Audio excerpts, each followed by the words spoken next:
तो आज अपने स्टार्ट करेंगे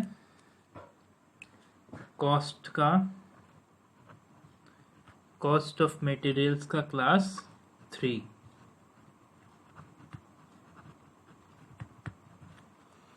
कॉस्ट ऑफ मटेरियल्स का क्लास नंबर 3। ठीक है, आई होप क्लास 2 तक सारा चीज समझ में आ गया था तुम लोग को। कोई भी अगर प्रॉब्लम है तो पूछ सकता है तुम लोग व्हाट्सएप में, तुम लोग को आराम से पूछने का परमिशन दिया गया है, तो तुम लोग आराम से कोई भी पूछ सकता है। अंजलि को मटेरियल एब्स्ट्रैक्ट में प्रॉब्लम हो रहा था, लेकिन वो दोबारा वीडियो देखने से और सृष्टि उसको हेल्प की थी तो समझ में आ गया था। तो वही बोल रहे हैं कि तुमको कोई भी अगर प्रॉब्लम हो तो दोबारा बैक करके उसको वीडियो को देख सकता है, या जितना बार भी देख सकता है, तुमको कोई दिक्कत नहीं है।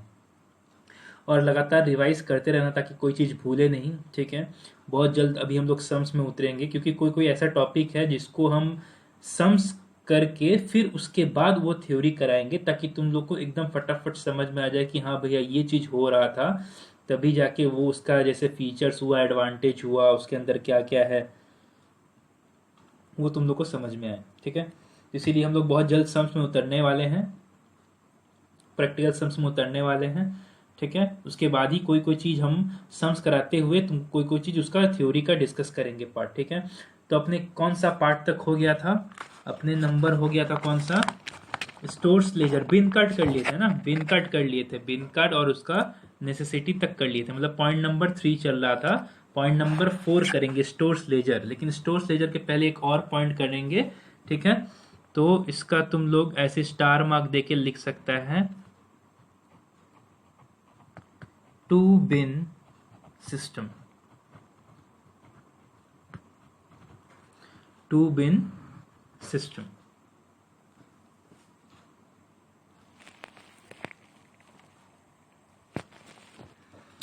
अच्छा, ये टू बिन सिस्टम क्या होता है समझा जाए। जैसे फॉर एग्जांपल एक मान ले फैक्ट्री है, इसका एक स्टोर डिपार्टमेंट है।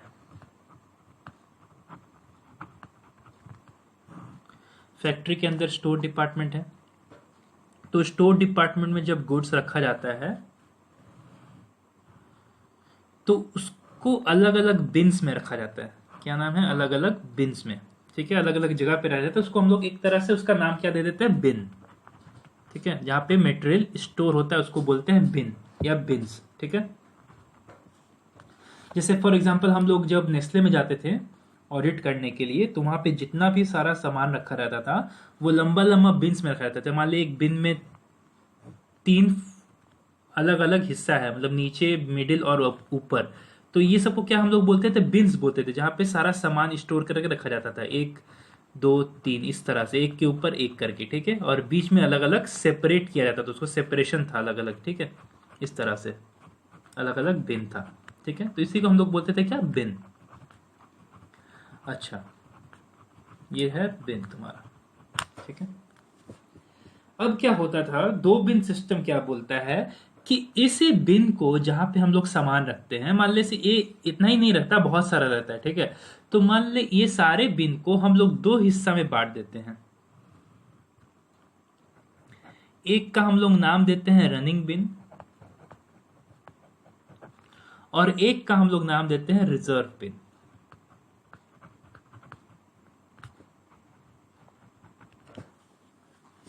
एक का हम लोग नाम देते हैं रनिंग बिन, ठीक है, एक का नाम हम लोग देते हैं रिजर्व बिन। रनिंग बिन क्या होता है? रनिंग बिन वो होता है जहां से हम लोग डे टू डे, मतलब डेली का डेली जो सामान इशू होता है, ये हम लोग इसी बिन से करते हैं।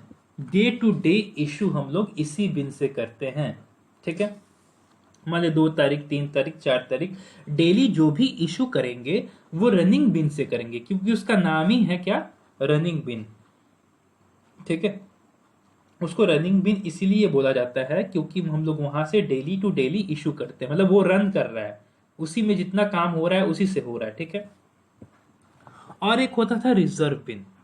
रिजर्व बिन में तुम लोग नाम से ही पता चल रहा है कि रिजर्व बिन में क्या होता था, यहां पे हम लोग मिनिमम स्टॉक मेंटेन करते थे। ठीक है, मिनिमम स्टॉक हम लोग मेंटेन करते थे, मिनिमम स्टॉक आर मेंटेन्ड। तुम लोग जब पढ़ा था क्लास 11 में मटेरियल चैप्टर में, मिनिमम स्टॉक क्या होता है, मिनिमम लेवल, मैक्सिमम लेवल। तो वहीं पे रिजर्व बिन में हम लोग क्या करते हैं, मिनिमम लेवल यानी मिनिमम स्टॉक को मेंटेन करके रखते हैं। ठीक है, और यहां से हम लोग कोई इशू नहीं करते हैं, नो इश्यूज आर मेड, मतलब generally no issues are made, मतलब कोई मेड यहाँ पे कोई इशू हम लोग नहीं करते हैं फिलहाल, तो मतलब कोई नॉर्मल सिचुएशन में हम लोग यहाँ पे कोई इशू नहीं करेंगे। ठीक है, अच्छा, तो भैया कभी इशू नहीं करेंगे रिजर्व बिन से, करेंगे जब मान ले हम लोग रनिंग बिन से हम लोग क्या करते हैं, जब मटेरियल इशू करते हैं, रनिंग बिन खत्म हो गया, फिनिश्ड, एग्जॉस्ट हो गया पूरा का पूरा, कुछ नहीं बचा रनिंग बिन में। ठीक है, रनिंग बिन क्या हो गया है, पूरा का पूरा एग्जॉस्ट हो गया, कुछ नहीं बचा है रनिंग बिन में। तो जब रनिंग बिन में कुछ नहीं बचा है, तो अगर हमको मान ले सामान का दरकार पड़ा तो क्या होगा, उसके लिए तो हम लोग खरीद के ले आएंगे, तुरंत तुरंत हम लोग मैनेजमेंट को बोल देंगे कि देखिए सामान खत्म हो गया है, ठीक है, आप जल्दी से ले आइए, नहीं तो हम लोग को प्रोडक्शन रोक देना पड़ेगा, हम लोग के पास कोई और चारा नहीं है। तो फिलहाल तो रनिंग बिन हम लोग को रोक दिया गया है, मतलब रनिंग बिन तो हम लोग का फिलहाल तो सारा मटेरियल खत्म हो चुका है, एग्जॉस्ट हो चुका है, तो फिलहाल तो हम लोग को काम चलाना है जब तक कि नया परचेज ना आ जाए। इसीलिए तब उस सिचुएशन में हम लोग एक ही चीज का इस्तेमाल करेंगे जिसका नाम है क्या, रिजर्व बिन। ठीक है, फिर यहां से इशू करेंगे, issues are made when running bin gets exhausted। जब रनिंग बिन पूरा का पूरा खत्म हो जाएगा, पूरा एग्जॉस्ट हो जाता है और कोई चारा नहीं बचा, तभी हम रिजर्व बिन को छुएंगे और उसका सारा जितना भी गुड्स होगा उसका हम इस्तेमाल करेंगे वहां से, जब तक नेक्स्ट परचेज होके फिर हम लोग नहीं कर ले। ठीक है, तो रनिंग बिन क्या होता है, डे टू डे इस्तेमाल होता है। ठीक है, डे टू डे इश्यू करने के लिए इस्तेमाल होता है। ठीक है, और रिजर्व बिन को एकदम रिजर्व की तरह रखा जाता है, उसमें से कोई भी मटेरियल को हम लोग यूज नहीं करेंगे, ना कोई भी इश्यू नहीं करेंगे। ठीक है, उसमें मिनिमम स्टॉक मेंटेन किया जाता है, उसको नहीं टच कर सकते अपने। लेकिन कोई ऐसा सिचुएशन आ गया, बहुत खराब सिचुएशन आ गया कि रनिंग बिन खत्म हो गया है, एग्जॉस्ट हो चुका है, उसके बाद जाके हम लोग को मजबूरन रिजर्व बिन का स्टॉक को इस्तेमाल करना पड़ेगा और फिर वहां से इशू करेंगे, कब, जब रनिंग बिन खत्म हो जाए तब। ऐसे इस्तेमाल नहीं करेंगे, ऐसे उसको टच नहीं करना है, रनिंग बिन से ही काम चलेगा। ठीक है, जब तक परचेज ना हो जाए तब तक हम फिर रिजर्व बिन को छू सकते हैं, उसी से काम चलाएंगे, नहीं तो मेरा प्रोडक्शन में हो सकता है काफी नुकसान हो जाए। ठीक है, तो ये था सिस्टम, टू बिन सिस्टम का नाम। टू बिन मतलब यहाँ पे एक रनिंग बिन और रिजर्व बिन, इसी को नाम दिया गया है टू बिन सिस्टम। मतलब हर एक फैक्ट्री में लगभग लगभग टू बिन सिस्टम को चालू किया गया है और वहां पे यूज होता है, ताकि कभी भी किसी भी चीज का शॉर्टेज वगैरह ना हो, कोई प्रॉब्लम में ना हो। ठीक है, कोई प्रॉब्लम ना हो इससे रिलेटेड, स्टॉक से रिलेटेड या इशू से रिलेटेड। ठीक है, इसी को बोलते हैं टू बिन सिस्टम। ठीक है, अच्छा, ये तो हो गया टू बिन सिस्टम का नाम। ठीक है भैया, ये रनिंग बिन और रिजर्व बिन कैसे क्रिएट करते हैं, जो भी हम लोग परचेस करते हैं उसमें से आधा चीज हम लोग रनिंग बिन में डाल देते हैं और आधा चीज रिजर्व बिन में डाल देते हैं। मतलब रिजर्व क्रिएट कर देते हैं हम लोग, जैसे होता है ना कि किसी भी हम लोग प्रॉफिट से एक रिजर्व क्रिएट कर देते हैं, तुम लोग अकाउंट्स में पड़ता है कि जैसे प्रॉफिट हुआ उसमें से हम लोग कुछ जनरल रिजर्व में ट्रांसफर कर दिए ताकि फ्यूचर में इस्तेमाल कर सके उसको, कोई भी अगर हम लोग के पास खराब स्थिति आ गया तो उस इसी तरह से हम लोग क्या करते हैं, जो भी नया चीज हम लोग सप्लाई परचेस करते हैं उससे हम लोग एक रिजर्व बिन क्रिएट कर देते हैं और रनिंग बिन में बाकी सब सामान डाल देते हैं, ताकि रनिंग बिन चलता रहे। और रिजर्व बिन को तभी छुएंगे जब बहुत ही खराब स्थिति आ जाता है, रनिंग बिन खत्म हो जाता है, तभी रिजर्व बिन को छुएंगे। तो ये एक छोटा सा कॉन्सेप्ट था टू बिन सिस्टम का। जैसे हम लोग नेस्ले में ऑडिट करने जाते थे तो वहां पे भी इसी तरह से रिजर्व बिन अलग से मेंटेन किया जाता था और एक रनिंग बिन था। तो रनिंग बिन को हम लोग बोलते थे पिक फेज एरिया। ठीक है, रनिंग बिन को हम लोग क्या बोलते थे, pick phase area. Pick phase होता था, पिक फेज मतलब वहां से पिक करेंगे हम लोग, वहां से पिक करके एकदम ठीक जहां पे पिक फेज एरिया होता था उसी के नजदीक में एक बड़ा सा शटर होता था जहां पे सारा गाड़ी खड़ा होता था। ठीक है, जहां जहां पे सारा गाड़ी खड़ा होता था उल्टा दिशा में, ताकि वहां पे लोड हो सके पीछे में। ठीक है, और वहां से एकदम सुविधा हो, क्योंकि मान ले ये पिक फेज एरिया था तो मान ले बाकी सारा बिन कुछ इस एरिया में रखा हुआ था, इस एरिया में पीछे में जाके, तो वहां से बार बार लाना और चढ़ाना मुश्किल होता था। तो हम लोग क्या किए थे, नेस्ले वो लोग क्या करता है, एक पिक फेज एरिया मेंटेन करता है। ठीक है, पिक फेज एरिया मेंटेन करता है जहां पे सारा गुड्स रखा रहता है, हर एक गुड्स का छोटा छोटा एक पार्ट रखा रहता है। जैसे मान ले 50-60 पैकेट रखा रहता है, किसी मैगी का वहां पे 60-70 पैकेट रखा गया, किसी सेरेलैक का वहां पे कुछ और रखा गया, नेस्टम का किसी 60-70 पैकेट रखा गया। ठीक है, बड़ा बड़ा कार्टून रखा गया।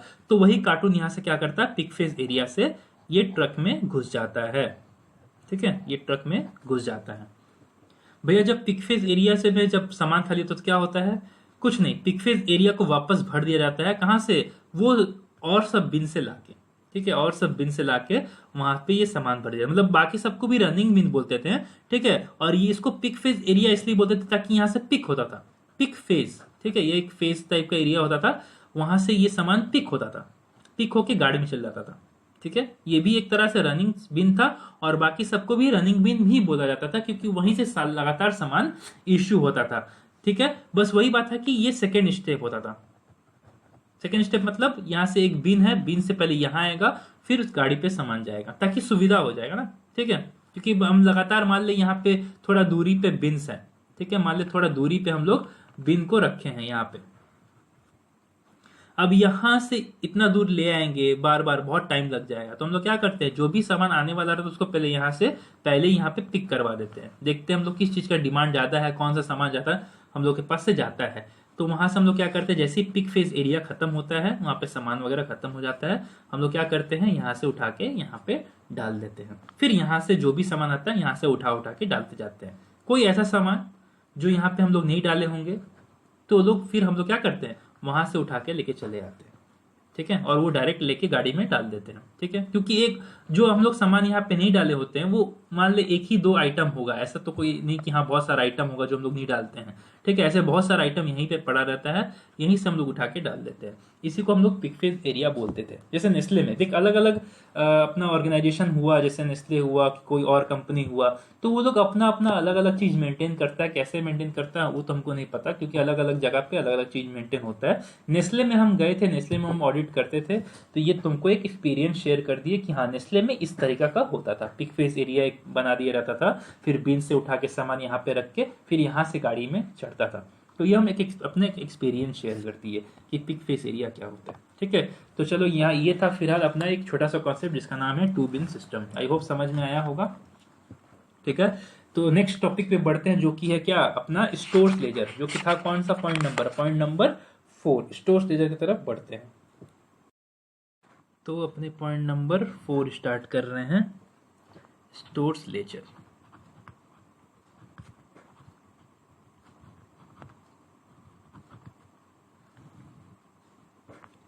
ठीक है, अच्छा जैसे बिन कार्ड है वैसे ही स्टोर्स लेजर है। ठीक है, जिस तरह से बिन कार्ड है वैसे ही स्टोर्स लेजर है। बस बेसिक डिफरेंस क्या है, अगर हम लोग बिन कार्ड से कंपेयर करें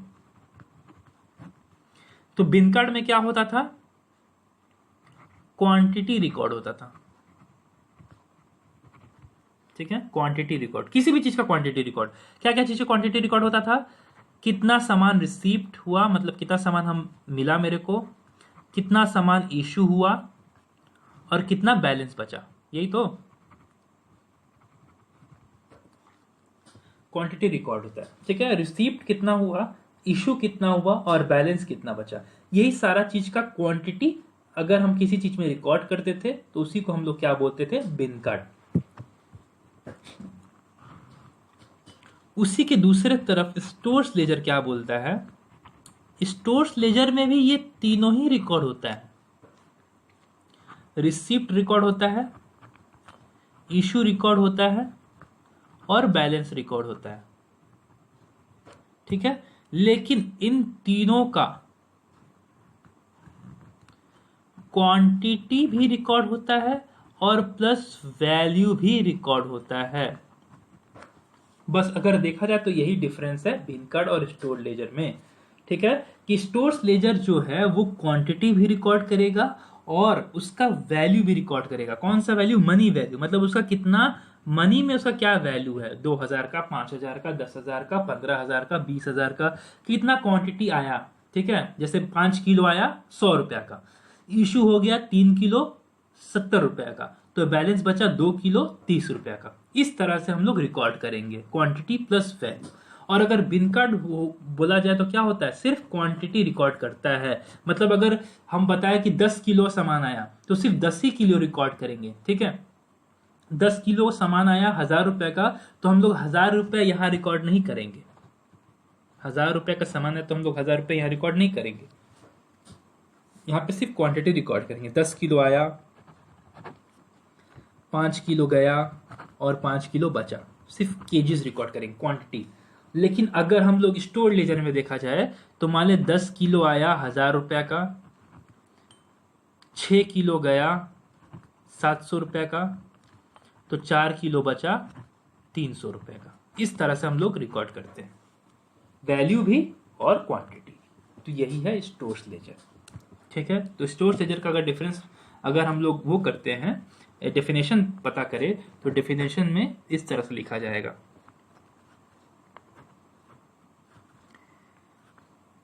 अ separate laser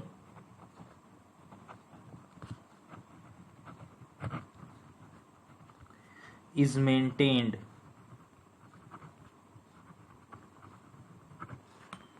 in the cost accounting department। ठीक है, ये एक तरह का क्या है? लेजर है। ठीक है, a separate ledger is maintained in the cost accounting department for recording the quantity. ये आ गया, एक कीवर्ड है क्वांटिटी। ठीक है, यानी क्वांटिटी तो रिकॉर्ड करेंगे, एंड मनी वैल्यू। ठीक है, एंड मनी वैल्यू। क्यों? क्योंकि ये स्टोर्स लेजर है। बिन कार्ड होता तो सिर्फ क्वांटिटी रिकॉर्ड करते थे, जैसे हम लोग बिन कार्ड का डेफिनेशन में पढ़े थे। और ये क्या है? स्टोर्स लेजर है, तो यहाँ पे क्वांटिटी भी रिकॉर्ड होगा और मनी वैल्यू भी रिकॉर्ड होगा। क्या चीज का? वही 3 चीज का जो उसमें डेफिनेशन में दिए थे, वही 3 चीज, रिसीप्ट का, इशू का, एंड बैलेंस ऑफ स्टॉक का। ठीक है, एंड बैलेंस ऑफ स्टॉक। ठीक है, ये 3 चीज का हम लोग रिकॉर्ड करेंगे, मनी वैल्यू प्लस क्वांटिटी। ठीक है, by opening separate account for each item of materials. ठीक है, हर एक आइटम ऑफ मटेरियल्स का अलग अलग हमको स्टोर्स लेजर खोलना पड़ता है, क्योंकि अगर एक में करेंगे तो पूरा मिक्सड हो जाएगा। ठीक है, तो हम लोग कभी भी एक नहीं करते। जैसे हम तुम लोग अकाउंट्स में क्या करता है, लेजर हर एक चीज का तो अलग अलग लेजर खुलता है ना। कैश का अलग लेजर खुल गया, फर्नीचर हुआ तो अलग लेजर खुल गया, परचेज हुआ तो अलग लेजर खुल गया। ठीक है, मान ले फॉर एग्जांपल और भी जैसे और भी एसेट्स वगैरह है तो उसका लेजर हम लोग खोल देते हैं, कोई अगर एक्स्ट्रा खर्चा है तो उसका लेजर खोल देते हैं। तो वैसे ही हर एक आइटम का हम लोग अलग अलग लेजर खोलते हैं, जो कॉस्ट अकाउंटिंग डिपार्टमेंट में हम लोग मेंटेन किया रहता है, ताकि वो लोग कॉस्टिंग कर सके। ठीक है, और वहां पे क्या रिकॉर्ड होता है? Quantity plus money value record होता है। क्या चीज का? कितना सामान आया, रिसीप्ट, कितना सामान इशू हुआ, मतलब इशू का, और कितना सामान बचा, यानी balance of stock. By opening separate account for each item of materials, हर एक आइटम का अपने अलग अलग मटेरियल्स का अलग अलग सेपरेट अकाउंट खोल देते हैं, और वही मेंटेन हम लोग करते हैं। ठीक है, चल, तो ये था क्या तुम्हारा अपना पॉइंट नंबर 4, ये था स्टोर्स लेजर। अब स्टोर्स लेजर में हम लोग पॉइंट नंबर 4 में सिर्फ स्टोर लेजर ही नहीं पढ़ेंगे, हम लोग क्या करेंगे, स्टोर्स लेजर का एक बार हम लोग ऑब्जेक्टिव्स भी देखेंगे। जैसे हम लोग बिन कार्ड का ऑब्जेक्टिव्स देखे थे, वैसे स्टोर्स लेजर का भी हम लोग ऑब्जेक्टिव्स एक बार देखेंगे। ठीक है। तो ऑब्जेक्टिव्स देखने के लिए हम लोग एक बार बुक में चलते हैं, जैसे हम लोग स्टोर्स लेजर का ऑब्जेक्टिव्स देखे थे। ये देख, आई होप दिख रहा है सबको, ठीक है, दिख रहा होगा, आई होप दिख रहा है। चल, हेल्प्स, ऑब्जेक्टिव्स और नेसेसिटीज ऑफ स्टोर्स लेजर क्या है देखते हैं। सबसे पहले, helps to ascertain both quantity and price. Bin card में सिर्फ हम लोग क्वांटिटी पता करते थे, लेकिन स्टोर्स लेजर में क्योंकि क्वांटिटी भी रिकॉर्ड होता है और मनी वैल्यू भी रिकॉर्ड होता है, तो इसीलिए हम लोग दोनों चीज का पता स्टोर्स लेजर से ही कर सकते हैं। दोनों चीज का पता मतलब क्वांटिटी का भी पता कर सकते हैं और संग संग प्राइस का भी पता कर सकते हैं स्टोर्स लेजर से, ठीक है। क्वांटिटी और प्राइस का पता कर सकते हैं स्टोर्स लेजर से।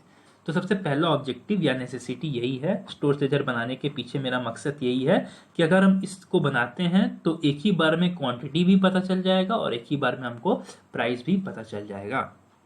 दूसरा, ascertaining value of closing stock. यहाँ पे ध्यान से कोई देखना, वैल्यू ऑफ क्लोजिंग स्टॉक लिखा हुआ है, ठीक है, वैल्यू ऑफ क्लोजिंग स्टॉक।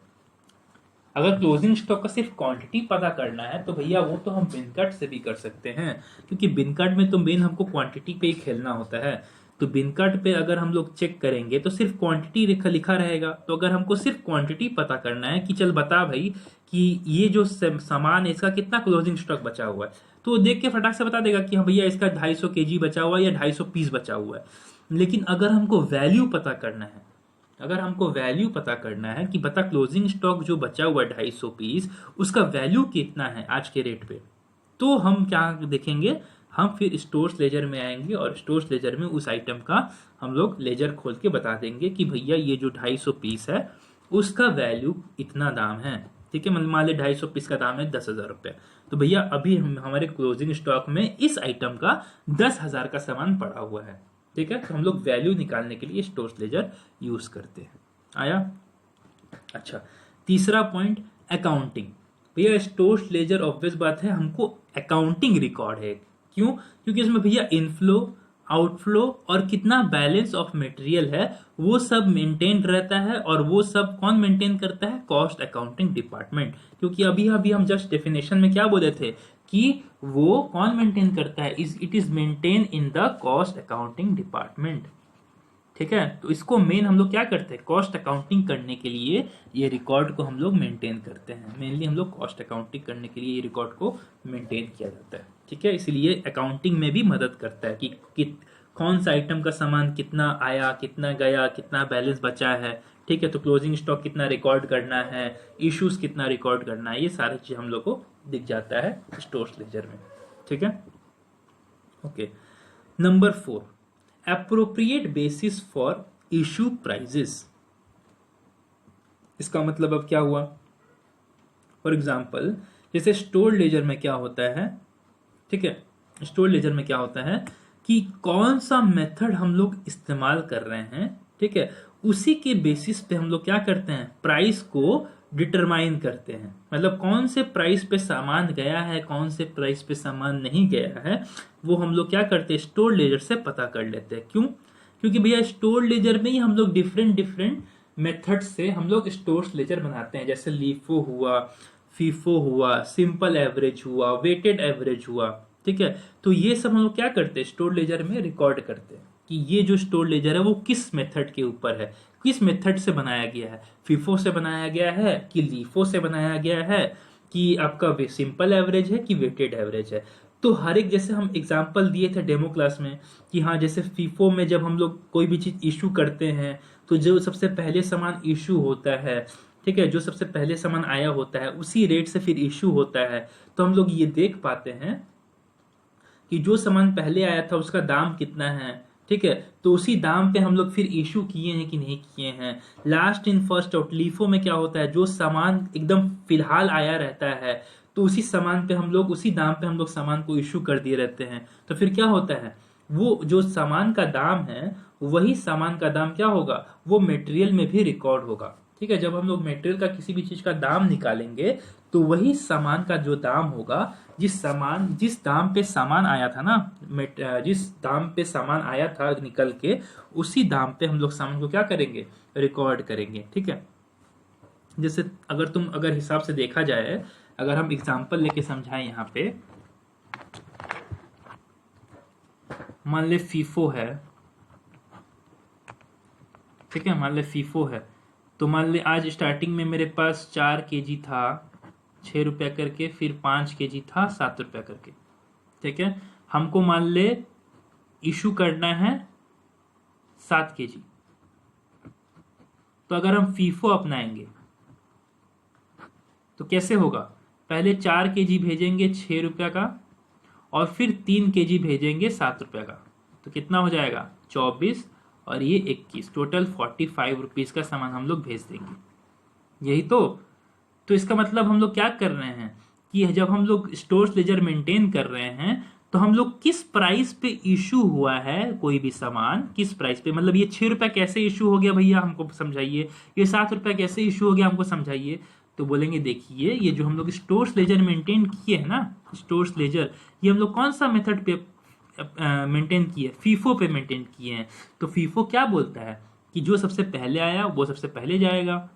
ओ अच्छा अच्छा अच्छा, आप फीफो पे मेंटेन किए हैं। हम बोले हाँ फीफो पे मेंटेन किए हैं।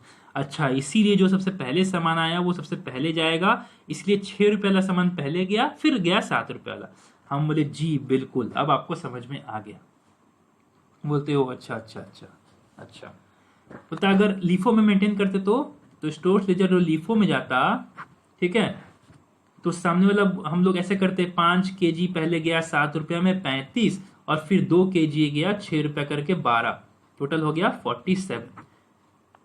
तो हम बोले ये 7 रुपया कैसे गया, बोलता अरे सर हम लोग जो मेंटेन किए हैं वो लीफो से मेंटेन किए हैं। बोलते ओ अच्छा अच्छा अच्छा, लीफो मेंटेन किए हैं क्या, अच्छा अच्छा ठीक ठीक ठीक, तो यानी जो लास्ट में आया वो सबसे पहले जाएगा। हम बोले हाँ, तो 7 रुपया इसीलिए पहले गया, फिर 6 रुपया लग गया। बोलते अच्छा अच्छा, सब मेरा डाउट क्लियर हो गया। इसका मतलब हम लोग जो स्टोर्स लेजर मेंटेन करते हैं वो एक तरह से मेरा एक बेसिस है, मतलब एक बेस है कि किस बेस पे हम कौन सा मेटेरियल का दाम हम ले रहे हैं। ठीक है, मटेरियल का दाम किस बेसिस पे ले रहे हैं वो स्टोर्स लेजर बताता है। अगर आप फीफो इस्तेमाल कर रहे हैं तो इस मटेरियल का दाम 45 हो जाएगा, अगर आप लीफो इस्तेमाल कर रहे हैं तो इसी मटेरियल का दाम 47 हो जाएगा। आया समझ में, आई होप समझ में आ गया होगा। तो वही लिखा है कि it is the basis for material issue prices. ठीक है, जैसे स्टोर्स लेजर में अगर हम लोग एग्जांपल ले तो लीफो में क्या होगा, इंक्रीजिंग प्राइस ट्रेंड। ठीक है ना, इंक्रीजिंग प्राइस ट्रेंड दिखेगा हमको, मतलब सामान का दाम बढ़ते हुए दिखेगा। जैसे अभी हम लोग जस्ट एग्जांपल किए थे, जैसी लीफो आया कैसे क्या हो गया, सामान का दाम बढ़ गया, 45 से 47 हो गया, हुआ ना। और फीफो आएगा तो डिफ्लेशनरी प्राइस मतलब घटता हुआ प्राइस। ठीक है, डिक्रीजिंग प्राइस ट्रेंड, देख यहाँ पे 45, मतलब लीफो की तो बढ़ गया, फीफो करेंगे तो ऑब्वियसली घट जाएगा। तो फीफो को क्या बोलते हैं, डिक्रीजिंग प्राइस ट्रेंड बोलते हैं, और लीफो को इंक्रीजिंग प्राइस ट्रेंड बोलते हैं। ठीक है, इसके आगे भी हम लोग इसके बारे में चर्चा करेंगे, फिलहाल सिंपल समझने के लिए ये समझ। ठीक है, तो इसीलिए हम लोग मेन बेसिस इसके लिए अपनाते हैं। अच्छा, सबसे लास्ट क्या है, सोर्सेस ऑफ अदर इंफॉर्मेशन। और भी बहुत सारा हमको सोर्स ऑफ इंफॉर्मेशन मिल जाता है, जैसे क्या क्या, shortage of material, return of surplus material etcetera, वो भी हमको स्टोर्स लेजर से पता चल जाता है। ठीक है, तो यही हम लोग डिफरेंट डिफरेंट आइटम्स के ऊपर भी सम्स करेंगे कि मान ले कोई सम्स में शॉर्टेज हो गया, कोई सम्स में रिटर्न आ गया, तो उसका कैसे ट्रीटमेंट करेंगे वो भी सम्स में आएगा। ठीक है, जैसे डेमो क्लास में हम लोग क्या किए थे, सिर्फ सामान आया और गया और बैलेंस बचा, इसी के ऊपर कर रहे थे ना। तो इसमें कुछ कुछ एडजस्टमेंट आएगा, जैसे फॉर एग्जांपल शॉर्टेज हो गया, रिटर्न ऑफ सरप्लस मटेरियल्स हो गया, तो ये सब भी हम लोग स्टोर्स लेजर के ऊपर जो सब सम्स आएगा लीफो फीफो, उसके अंदर हम लोग एडजस्टमेंट ये भी सीखेंगे कि किस तरह से एडजस्टमेंट करते हैं अपने। ठीक है, तो ये था क्या, ऑब्जेक्टिव्स ऑफ स्टोर्स लेजर या नेसेसिटीज ऑफ स्टोर्स लेजर। ठीक है, तो ये टॉपिक अपना खत्म हुआ, मतलब पॉइंट नंबर 4 अपना क्या हुआ, खत्म हुआ, यानी 1 2 3 4 हम लोग कर चुके। ठीक है, तो अपने क्या खत्म हो गया है, इश्यू ऑफ मटेरियल्स खत्म हो गया है, point number 1। Records relating to issue of materials खत्म हो गया है, पॉइंट नंबर 2। बिन कार्ड खत्म हो गया है और उसका ऑब्जेक्टिव्स भी खत्म हो गया है, पॉइंट नंबर 3। हम लोग बीच में क्या पढ़े थे, 2 बिन सिस्टम पढ़े थे, ये भी खत्म हो गया है। इसको हम लोग अलग से पॉइंट नहीं लिखे थे, ठीक है, ये अलग से पॉइंट नहीं जाएगा, ये एक सेपरेट पॉइंट बस कॉन्सेप्ट के लिए हम लोग पढ़ा दिए इसको, ठीक है। 2 बिन सिस्टम ये एक जाएगा। स्टोर्स लेजर, उसका ऑब्जेक्टिव हम लोग पढ़ लिए, स्टोर्स लेजर और उसका ऑब्जेक्टिव हम लोग जस्ट अभी अभी पढ़े हैं। नेक्स्ट टॉपिक पॉइंट नंबर हम लोग 5 पढ़ते हैं, मतलब बहुत जल्दी जल्दी कवर हो रहा है। 1 2 3 4 5 में हम लोग आ गए, ये बहुत छोटा है। डिफरेंस भी अभी हम लोग जान लेंगे, ये भी छोटा है, ठीक है। तो 6 तक खत्म हो जाएगा, 7 8 9 ये सब हम लोग करेंगे सम्स के बाद, ठीक है। एक बार 7 हम लोग हो सकता है सम्स के पहले पहले कर ले, ठीक है, लेकिन हम लोग जब 8 और 9 करेंगे तो हो सकता है वो सम्स के बाद करें, ठीक है। जिस तरह से होगा हम अगर देखेंगे, अगर समझाने लायक होगा तो उसके पहले समझा देंगे, और अगर नहीं समझाने लायक होगा तो हम लोग पहले सम्स करेंगे, उसके बाद इस पे उतरेंगे, ताकि जब हम लोग इस पे थ्योरी पे करेंगे तो फटाफट समझ में आ जाएगा, क्योंकि ये एक दूसरे से लिंक्ड है, ठीक है। जब तक हम लोग प्रैक्टिकल करेंगे तब तक वो थ्योरी आराम से समझ में आ जाता है, ठीक है। तो इसीलिए हम लोग करेंगे। तो पॉइंट नंबर 5 में हम लोग आते हैं और पढ़ते हैं similarities between bin card and store ledger, कि भैया दोनों में क्या सिमिलैरिटीज है। करते हैं पॉइंट नंबर 5, ठीक है। Point number 5, similarities between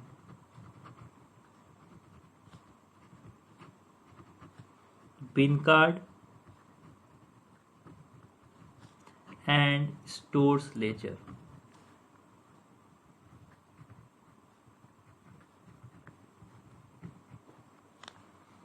similarities between bin card and store ledger, दोनों में क्या सिमिलैरिटीज है।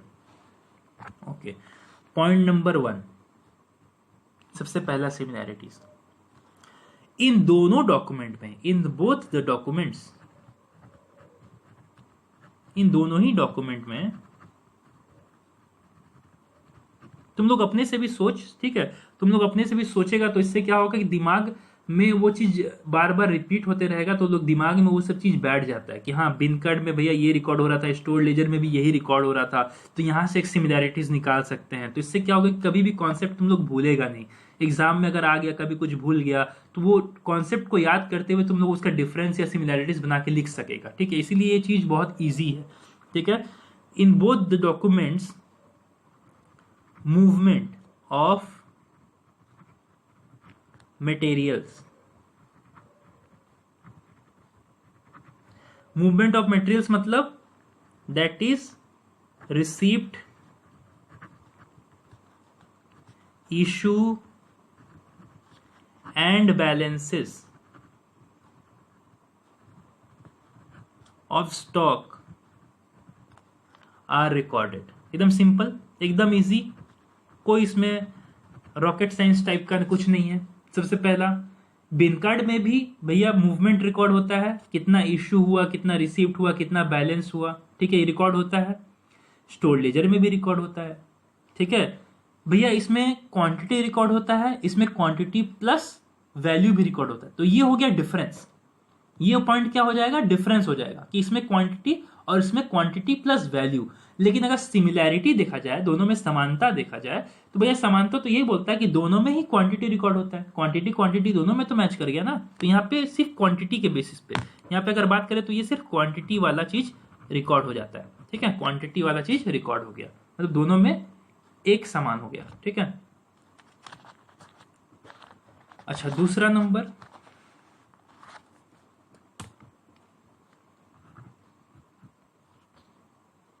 सबसे बड़ी बात भैया दोनों को ही, ठीक है, bin card and stores laser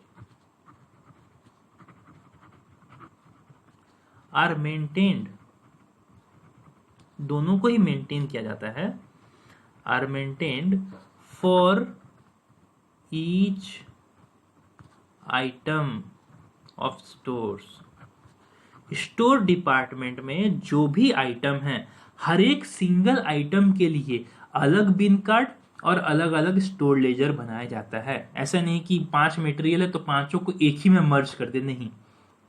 5 item है तो पांचों के लिए 5 बिन कार्ड, और 5 आइटम है तो पांचों के लिए 5 स्टोर लेजर अकाउंट खोलना पड़ेगा, जो भी डिफरेंट डिफरेंट मेथड से अपने अप्लाई करेंगे उसी मेथड से स्टोर लेजर खोलना पड़ेगा। लेकिन सिमिलैरिटी ये है कि हर एक स्टोर आइटम, मतलब हर एक आइटम ऑफ स्टोर के लिए बिन कार्ड और स्टोर लेजर सेपरेट ही रहेगा। ठीक है, तो ये सिमिलैरिटीज हो गया, ये एक समानता हो गया। ठीक है, तीसरा नंबर पॉइंट, दोनों में स्टोर लेजर और bin card in both the documents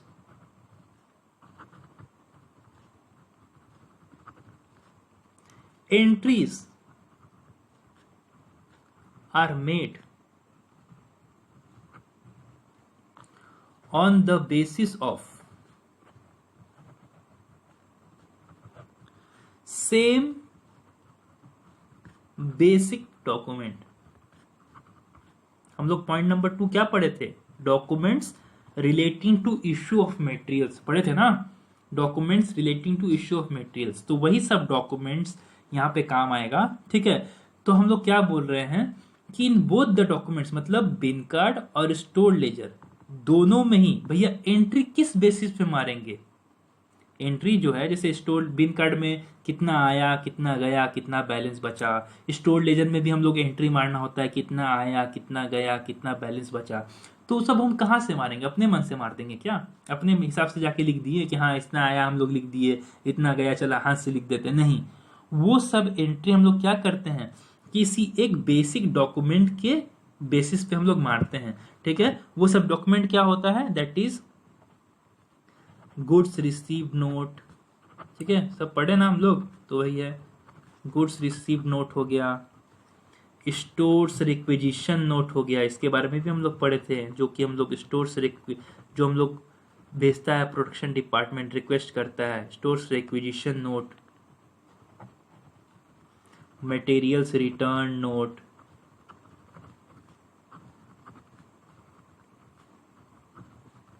etcetera. ठीक है, जैसे गुड्स रिसीव नोट हुआ, ठीक है, तो गुड्स रिसीव नोट कौन प्रिपेयर करता है? Store keeper. कितना गुड्स उसको रिसीव हुआ, तो जब रिसीव हो जाएगा तो वो कौन सा आइटम में मार देगा? रिसिप्ट वाले आइटम में। ये देख, रिसिप्ट में मार देगा कितना रिसिप्ट हुआ। तो जब रिसिप्ट का कॉलम भरेगा, तो रिसिप्ट का कॉलम भरते समय हम लोग किस डॉक्यूमेंट का हम लोग सहारा लेंगे? गुड्स रिसीव नोट का सहारा लेगा स्टोर कीपर, कि भैया इतना गुड्स रिसीव हुआ।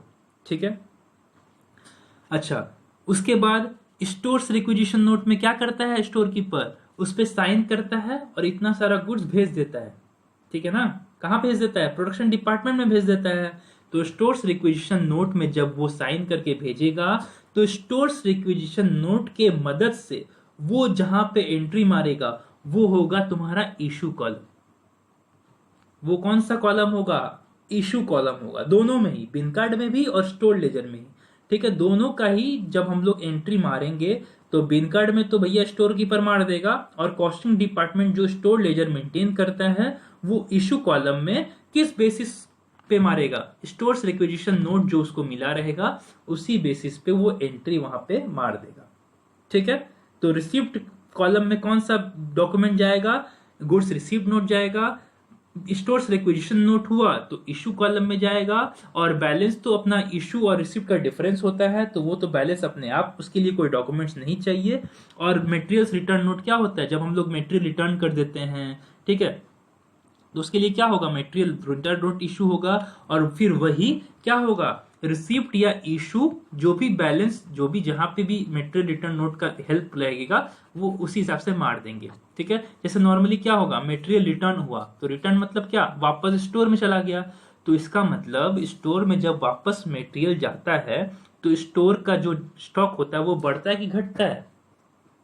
ऑब्वियसली बढ़ता है, क्योंकि एक बार जब सामान स्टोर से निकला था तो वो घट गया था, वहां पे वो लोग क्या किया था? इशू में रिकॉर्ड कर दिया था।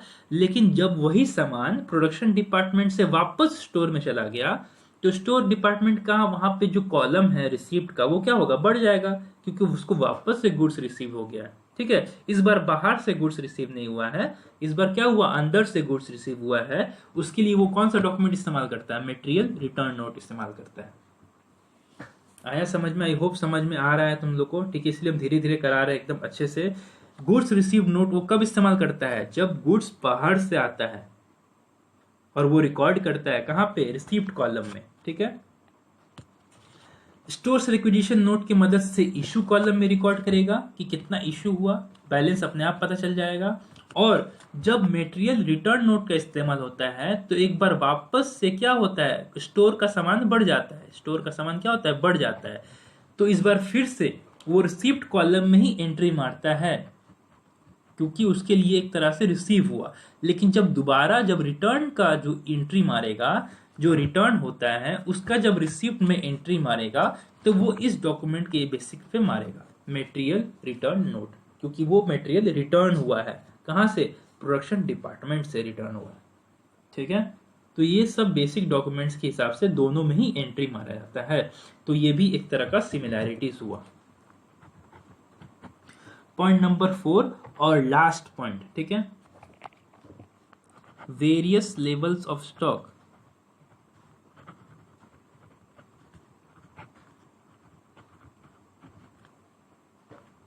Various levels of stock fixed by the management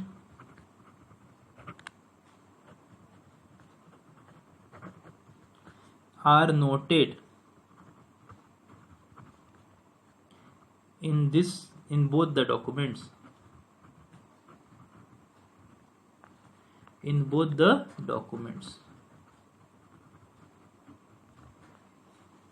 मतलब बिन कार्ड में भी और स्टोर लेजर में भी जो मैनेजमेंट होता है ना, कॉस्टिंग डिपार्टमेंट का जो मैनेजमेंट होता है, कंपनी का जो मैनेजमेंट होता है, वो क्या करता है, दोनों ही डॉक्यूमेंट में वेरियस लेवल्स को फिक्स कर देता है। जैसे मिनिमम लेवल क्या हुआ, तो मिनिमम लेवल को दोनों में ही नोट कर देगा, कि बिन कार्ड में भी नोट कर देगा कि देखिए बिन कार्ड में भी मिनिमम नोट ये होता है। जैसे मान लिया 2 कार्ड है, ये बिन कार्ड है और ये स्टोर्स लेजर है, ठीक है। तो स्टोर्स लेजर में भी लिखा रहेगा और बिन कार्ड में भी मेंटेन कर देता है, मिनिमम लेवल 1500, मैक्सिमम लेवल 4000। वही ये बिन कार्ड हो गया, ये स्टोर्स लेजर हो गया। तो स्टोर्स लेजर जब हम लोग बनाएंगे तो वहां पे भी ऊपर में लिख देते हैं मिनिमम लेवल 1500 और मैक्सिमम लेवल 4000, ठीक है। उसके बाद और कुछ डेंजर लेवल हुआ, चाहे और भी रीऑर्डर लेवल हुआ, ठीक है, रीऑर्डर लेवल 2500, रीऑर्डर लेवल 2500।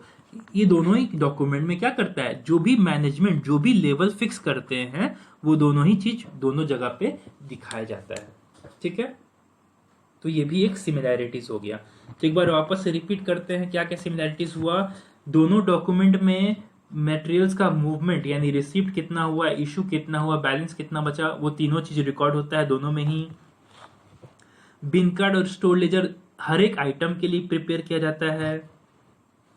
दोनों ही डॉक्यूमेंट में कुछ कुछ डॉक्यूमेंट का बेसिक लेके ही हम लोग एंट्री मारते हैं। जैसे गुड्स रिसीप्ट नोट हुआ तो उसके बेसिस पे रिसीप्ट में एंट्री मारेंगे, स्टोर्स रिक्विजिशन में इशू का एंट्री मारेंगे इसके बेसिस पे, रिटर्न नोट में वापस से रिसीप्ट का इशू मार सकते हैं इसके बेसिस से, ठीक है। तो ये सब डॉक्यूमेंट्स के बेसिस से हम लोग एंट्री मारते हैं ताकि दोनों तरफ ही प्रूफ रहे। और लास्ट में क्या होता है कि मैनेजमेंट जो भी लेवल फिक्स करता है, मान लो मिनिमम लेवल हुआ, मैक्सिमम लेवल हुआ, रीऑर्डर लेवल हुआ, वो दोनों ही कार्ड में हम लोग को लिखना पड़ता है और दोनों कार्ड में ही हम लोग को दिखता है, ठीक है। दोनों ही कार्ड में हम लोग नोट डाउन कर सकते हैं, ठीक है, ताकि कौन सा रीऑर्डर लेवल कितना था, मिनिमम लेवल कितना था, वो सबको पता चल सके, ठीक है। तो ये था similarities between bin card and store ledger. Okay, तो अपने आ गए हैं पॉइंट नंबर 6 पे। पॉइंट नंबर 5 खत्म होता है, तो 1 2 3 4 5 खत्म हुआ। पॉइंट नंबर 6 पे आ गए हम लोग, जिसमें हम लोग पढ़ेंगे क्या, difference between stores laser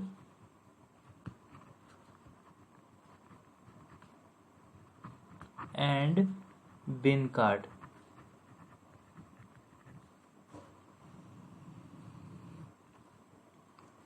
difference between store ledger and bin card. हम लोग इसमें कोई भी एनी 6 पढ़ेंगे, ठीक है, एनी 6 छोटा छोटा 6 पॉइंट हम उठा के ले आते हैं तुम लोग के लिए, ठीक है। और कोई भी 6 पढ़ेंगे ताकि ज्यादा हम लोग को लंबा पढ़ने का दरकार नहीं है। जो बेसिक बेसिक पॉइंट है, एकदम इजी इजी पॉइंट वही पढ़ेंगे, बाकी कुछ पढ़ने का हम लोग को उतना चाप नहीं है, ठीक है।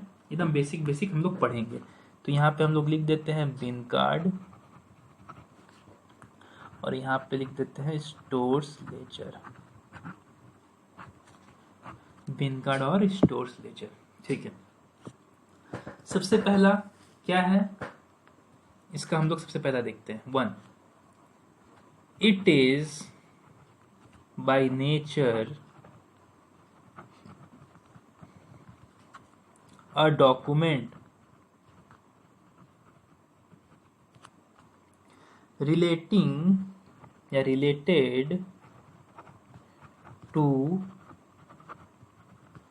control of materials in stores। ठीक है, सबसे पहला डिफरेंस ये है कि ये नेचर से एक डॉक्यूमेंट है सिर्फ। ठीक है, ये नेचर से क्या है, एक डॉक्यूमेंट है जो क्या करता है, स्टोर में जितना भी मटेरियल है उससे कंट्रोल से एक रिलेटेड डॉक्यूमेंट है। कंट्रोल मतलब इन द सेंस कितना आया, कितना गया और कितना बैलेंस बचा, उसी को हम लोग क्या बोलते हैं, कंट्रोल करना बोलते हैं। ठीक है, कि सारा चीज के ऊपर मेरा नजर है, कितना आ रहा है, कितना जा रहा है, कितना बैलेंस बच रहा है, इसी को हम लोग पूरा एक टर्म कंट्रोल बोलते हैं। ठीक है, तो ये एक ऐसा डॉक्यूमेंट है जो हम लोग जितना भी मटेरियल स्टोर में रखे हुए उसको कंट्रोल करते हैं, उसी से एक रिलेटेड ये डॉक्यूमेंट है। ठीक है, तो सबसे पहला बिन कार्ड का ये नेचर बताया। तो भैया स्टोर लेजर का नेचर क्या हुआ, इट इज बाय नेचर, ये तो डॉक्यूमेंट था सिर्फ, लेकिन जो स्टोर लेजर है इट इज बाय नेचर वो क्या है, एन अकाउंटिंग डॉक्यूमेंट है, क्योंकि इसके बेसिस पे ही हम लोग अकाउंटिंग कर सकते हैं। Accounting document of transaction. Transaction क्यों आया, क्योंकि यहाँ पे मनी इन्वॉल्व्ड है। ठीक है, ट्रांजैक्शन क्यों आया, क्योंकि यहाँ पे पैसा इन्वॉल्व्ड है, और जहां पैसा इन्वॉल्व होता है उसी को ट्रांजैक्शन बोलते हैं। ठीक है, तो document of transaction related to materials.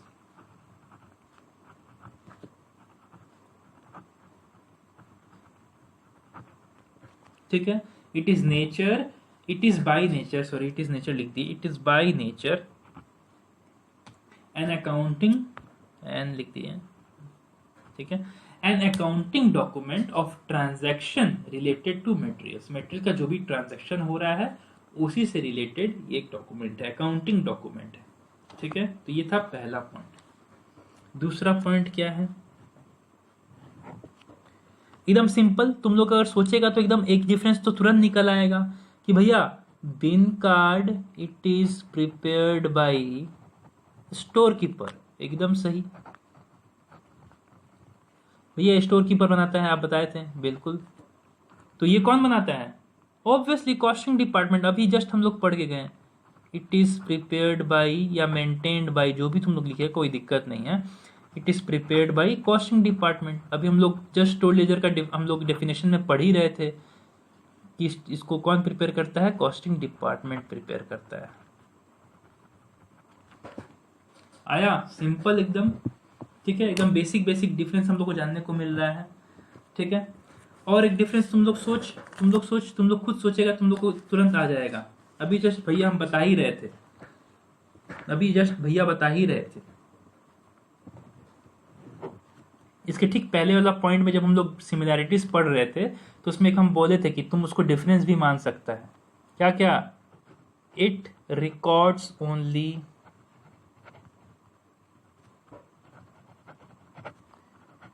Quantitative, मतलब सिर्फ क्वांटिटी रिकॉर्ड करता है, quantitative details of materials received, issued and returned to stores। Obviously ये थोड़ा लिखना पड़ेगा कि किस चीज का क्वांटिटेटिव रिकॉर्ड डिटेल्स मेंटेन करता है, कि भैया कितना रिसीव हुआ, कितना इशू हुआ और हम कितना स्टोर को वापस कर दिए, इसका सिर्फ क्वांटिटी रिकॉर्ड करेंगे। तो स्टोर लेजर क्या करेगा, इट रिकॉर्ड्स बोथ, सिंपल एकदम, उसका उल्टा, it records both information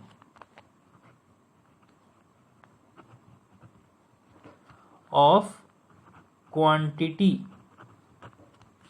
and value. बस simple, it records both information of quantity and value. ये सिर्फ क्वांटिटी रिकॉर्ड करेगा तो भैया ये क्वांटिटी और वैल्यू रिकॉर्ड करेगा, दोनों एकदम सिंपल हो गया। ठीक है, अच्छा पॉइंट नंबर 4, पॉइंट नंबर 4 में आते हैं। Each transaction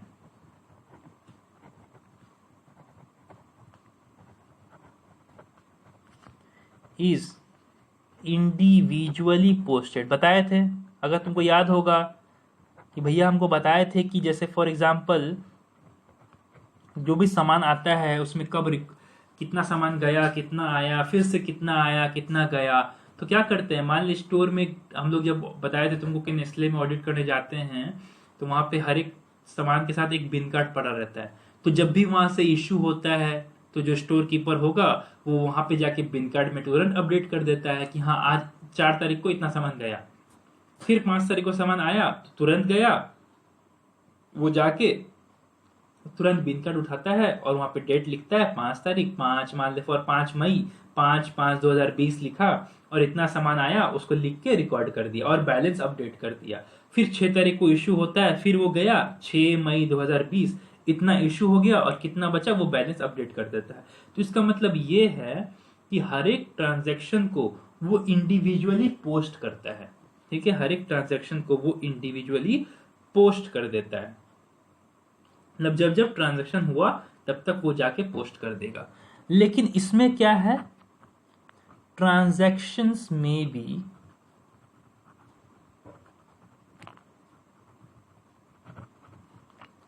summarised and then posted. Store ledger में क्या कर सकते हैं कि एक बार हम लोग उसका समरी बना लेते हैं।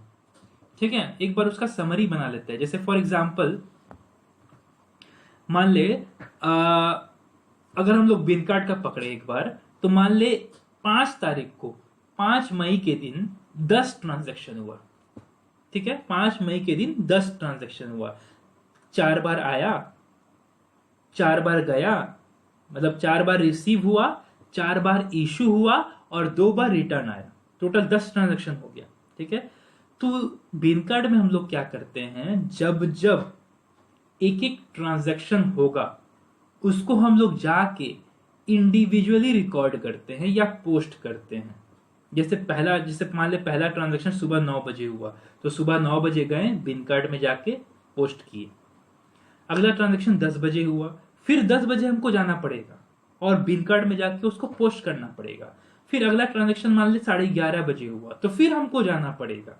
ठीक है, तो इस तरीके से हम लोग हर एक इंडिविजुअल ट्रांजैक्शन को जाके पोस्ट करना पड़ता है बिन कार्ड में। लेकिन स्टोर लेजर में क्या है, स्टोर लेजर उसका एक समरी बना लेता है। जैसे 5 तारीख को 10 ट्रांजैक्शन हुआ तो वो बोला कि आज पूरे दिन का ट्रांजैक्शन हो जाने दो, हो जाने के बाद 5 तारीख का जो भी ट्रांजैक्शन है उसको एक साथ जाके रिकॉर्ड करेंगे 5 तारीख के डेट के अंदर। ये नहीं कि तुरंत हुआ तुरंत जाके किए, तुरंत हुआ तुरंत जाके, नहीं। स्टोर लेजर में तुरंत भी कर सकता है या फिर समराइज भी करके और फिर पोस्ट कर सकता है, वो तुम्हारे ऊपर है। लेकिन सब कोई नॉर्मली यही करता है कि उसको सबको हो जाने देता है, फिर एक ही बार में वो जाके 5 तारीख में रिकॉर्ड कर देता है। इससे क्या होता है, आसान हो जाता है। अब उतना टाइम किसी के पास होता नहीं है कि हाँ बार बार जाके रिकॉर्ड करेंगे, बिन कार्ड में रिकॉर्ड करना होता है, इसीलिए डिफरेंस आया यहाँ पे। ठीक है, लेकिन स्टोर लेजर में तुम कर भी सकता है अगर तुम्हारे पास बहुत टाइम है तो। अगर तुम्हारे पास टाइम नहीं है, बहुत कम टाइम तुमको मिलता है, तो पूरा दिन का एक बार सारा ट्रांजैक्शन हो जाने दो, फिर 5 तारीख के डेट में सारा ट्रांजैक्शन एक ही बार में मार देना। ठीक है, तो ये होता है पोस्टिंग का डिफरेंस। आया? अच्छा, 5वां नंबर पॉइंट क्या होता है, एक बार बताए थे तुमको कि भैया जब हम लोग ऑडिट करने जाते थे तो जब हम लोग ऑडिट में जाते हैं और एक जगह पे जाके जब सारा सामान हम लोग जो आइटम ऑफ मटेरियल्स है उसे हम लोग गिन लेते हैं, तो गिनने के बाद क्या करते हैं, हम लोग उसका बिन कार्ड चेक करते हैं कि जो हम लोग सामान गिने क्या वो लोग बिन कार्ड में एकदम वही सामान गिन के वहां पे लिखा है। अगर लिखा है तो बहुत बढ़िया, अगर नहीं लिखा है तो हम उसको अपडेट करवाएंगे कि देखिए आपका यहाँ पे गड़बड़ है। इसी को ऑडिट बोलते हैं, ठीक है, इसी को फिजिकल वेरिफिकेशन बोलते हैं, ठीक है, कि हम लोग जाके फिजिकली वेरीफाई कर लिए कि हाँ हम लोग अपने तरफ से जो गिने वही चीज स्टोर बिन कार्ड में भी रिकॉर्ड हुआ है, ठीक है, तभी वो लोग सारा चीज ठीक से मेंटेन कर रहा है। तो यहाँ पे एक डिफरेंस निकल के आता है कि फॉर फिजिकल वेरिफिकेशन, जब हम लोग फिजिकल वेरीफाई करेंगे, फिजिकली यानी ऑडिट करेंगे, ठीक है, फिजिकल वेरिफिकेशन करेंगे ऑफ स्टॉक ऑफ मटेरियल्स,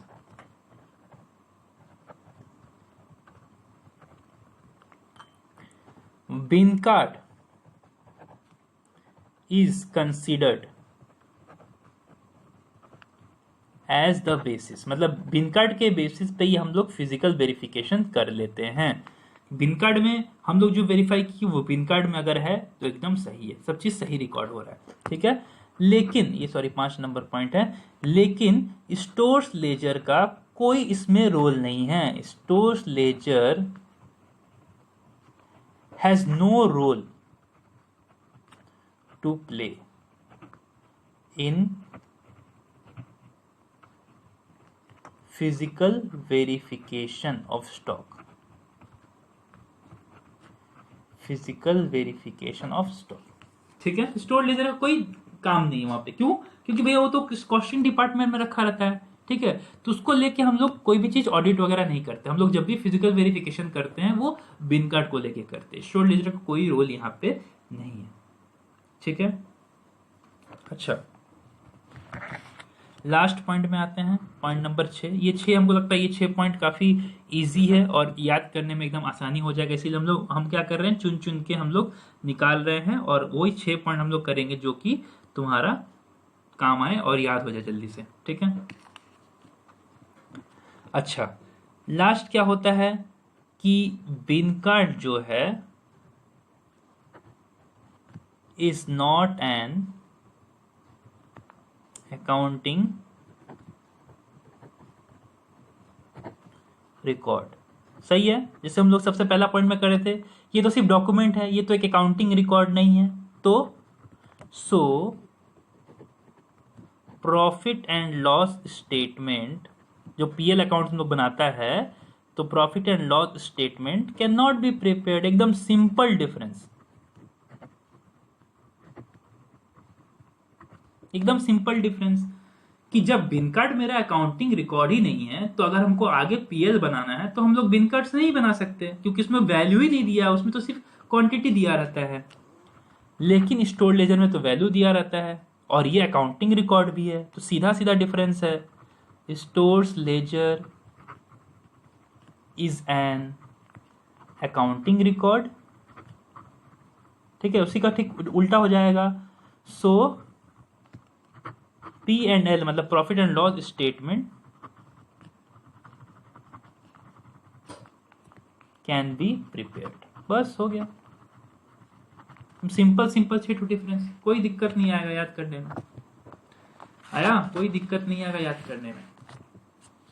तो ये 6 डिफरेंस एक बार वापस से तुम लोग वीडियो पॉज करके तुम लोग अपने कॉपी में जो लिखा है उसको एक बार पढ़ ले, ठीक है। कुछ नहीं समझ में आता है तो वापस से वीडियो को बैक कर ले और बैक करने के बाद वापस से सुन ले, कौन सा पॉइंट तुमको नहीं समझ में आया, समझ में आ जाएगा, क्योंकि इसको एकदम सिंपल तरीके से हम समझाए हुए हैं, ठीक है। तो ये 6 पॉइंट हमको लगता है एकदम इजीली याद हो जाएगा। इसमें तुम लोग अगर 4 पॉइंट भी याद कर लेता है तो काफी है, 6 में से 4 भी याद कर लेगा तो बहुत ही सुपर हो जाएगा, ठीक है। तो हम लोग क्या करते हैं, इस क्लास को यहाँ पे हम लोग खत्म करते हैं। एंड ऑफ क्लास 3, ये क्लास को हम लोग यहाँ पे क्या करते हैं, खत्म करते हैं। अच्छा, अब बात सुन, अब हम लोग क्या करेंगे, एक बार हम लोग वापस से थोड़ा टॉपिक को डिस्कस करेंगे, ठीक है। टॉपिक क्या क्या डिस्कस करेंगे हम लोग, मेरा पेन कहाँ चला गया, हाँ, सिमिलैरिटीज कर लिए, डिफरेंस कर लिए, ठीक है। मतलब हम लोग का 1 2 3 4 5 6 खत्म हो गया, ठीक है। Why bin card is maintained when stored ledger is there, ये हम लोग क्लास 4 में करेंगे। हम यहाँ पे लिख देते हैं C4, यानी क्लास 4 में हम लोग इसको करने वाले हैं। 8 और 9 ये दोनों अभी हम लोग नहीं करेंगे, 8 और 9 हम लोग दोनों अभी नहीं करेंगे, ठीक है। होल्ड, इसको होल्ड करेंगे और हम लोग सीधा चलेंगे कहां पे, प्रैक्टिकल प्रॉब्लम्स में। इसका मतलब क्या हुआ, क्लास 4 में पॉइंट नंबर 7 और हम लोग का प्रैक्टिकल प्रॉब्लम्स स्टार्ट होने वाला है। 8 और 9 जब हम लोग का पूरा प्रैक्टिकल प्रॉब्लम्स खत्म होगा, उसके बाद वापस हम लोग 8 9 पे जंप करेंगे, ऊपर जंप करेंगे और फिर वापस से उसको पढ़ेंगे। रिकॉन्सिलेशन तो वैसे भी कुछ नहीं है, ठीक है। इसको हम लोग अगर कटवा भी देंगे तो कोई दिक्कत नहीं है, काट देंगे पूरा हम लोग, इसको पढ़ने का दरकार भी नहीं है, यहाँ से क्वेश्चन भी नहीं पूछता है, ठीक है। लेकिन फिर भी रिकॉन्सिलेशन जैसे होता था ना, BRS होता था, बैंक रिकॉन्सिलेशन स्टेटमेंट, तो उसी तरह से बिनकर्ड और स्टोर्ड लेजर का भी रिकॉन्सिलेशन होता है, ताकि डिफरेंस पता चल सके कहीं पे अगर है तो। बस उसी को ये बताता है कि डिफरेंस कहाँ कहाँ पे आ सकता है, तो वहीं पे हम लोग रिकॉन्सिलेशन का जरूरत पड़ता है, नहीं तो ऐसे जरूरत नहीं पड़ता है, ठीक है। तो इसी के बारे में एक छोटा सा टॉपिक है, तो रिकॉन्सिलेशन तुरंत खत्म हो जाएगा। और प्राइसिंग ऑफ मटेरियल इश्यूज जो है, जो लिफो फीफो सिंपल वेटेड, इसके बारे में हम लोग पूरा डिटेल में पढ़ेंगे, ठीक है। उसका ऑब्जेक्टिव एडवांटेज क्या है, डिसएडवांटेज क्या है, उसका बेसिक क्या है, ठीक है। इसको पढ़ेंगे हम लोग प्रैक्टिकल प्रॉब्लम्स खत्म होने के बाद। क्यों भैया, क्योंकि जब हम लोग प्रैक्टिकल प्रॉब्लम्स एक बार सीख लेंगे ना, और जब तुम लोग समझने लगेगा कि हाँ प्रैक्टिकल प्रॉब्लम्स में फीफो में ऐसा हो रहा है, लिफो में ऐसा हो रहा है, सिंपल एवरेज में ऐसा ऐसा हो रहा है, तो एकदम वही वही चीज इन लोग का एडवांटेज डिसएडवांटेज और फीचर्स में लिखा हुआ है। तो जब हम लोग सम्स करके यहाँ पे उतरेंगे ना, वापस हम लोग पढ़ेंगे, तो क्या होगा, एकदम सिंपल हो जाएगा। क्योंकि अगर हम अभी समझाएंगे तो तुम लोग प्रैक्टिकल प्रॉब्लम्स किया नहीं रहेगा, तो जब प्रैक्टिकल प्रॉब्लम्स किया नहीं रहेगा और अभी हम अगर उसको समझाएं तो कुछ दिमाग में घुसेगा ही नहीं कि भैया कैसे हो रहा है, हमको तो एक बार सम्स करके दिखाइए। तो इसलिए हम लोग क्या करेंगे, पहले सम करेंगे, फिर pricing of material issue point number 9 और पॉइंट नंबर 8 में वापस आएंगे और फिर उसको करते हुए चैप्टर को खत्म कर देंगे, ठीक है। तो अगले जो क्लास नंबर 4 है वो बहुत इंपॉर्टेंट होने वाला है, ठीक है। एक छोटा सा topic, why bin card maintained when store ledger is there, खत्म करेंगे। 5 से 7 मिनट का टॉपिक होगा वो, और उसके बाद सीधा अपने प्रैक्टिकल प्रॉब्लम जंप करेंगे। और सबसे पहला मेथड उठाएंगे हम लोग, क्या नाम है, FIFO, first in first out, ठीक है। और उसका कैटेगरी बना के हम लोग क्या करेंगे, उसको आगे पढ़ेंगे, ठीक है। चल, तो आज का क्लास यहीं पे खत्म करते हैं। End of class 4, sorry class 3 और क्लास 4 अपने जल्दी स्टार्ट करने वाले, कब, मंडे को, ठीक है। यानी ये वेडनेसडे वाला क्लास था जो तुम लोग को आज मिल रहा है, यानी फ्राइडे को, अच्छा फ्राइडे वाला भी क्लास, अच्छा वेडनेसडे को तो बिजनेस स्टडीज था, तो मेन तुम्हारा फ्राइडे वाला क्लास, यानी आज का जो नॉर्मल क्लास है वो तुमको मिल रहा है, और बेस स्टडी का क्लास तुमको मिलने वाला है, ठीक है। तो अपने फिर मंडे वापस मिलेंगे, ठीक है, store laser class number, sorry cost of material class number 4 के साथ, ठीक है। तब तक के लिए टेक केयर, गुड बाय।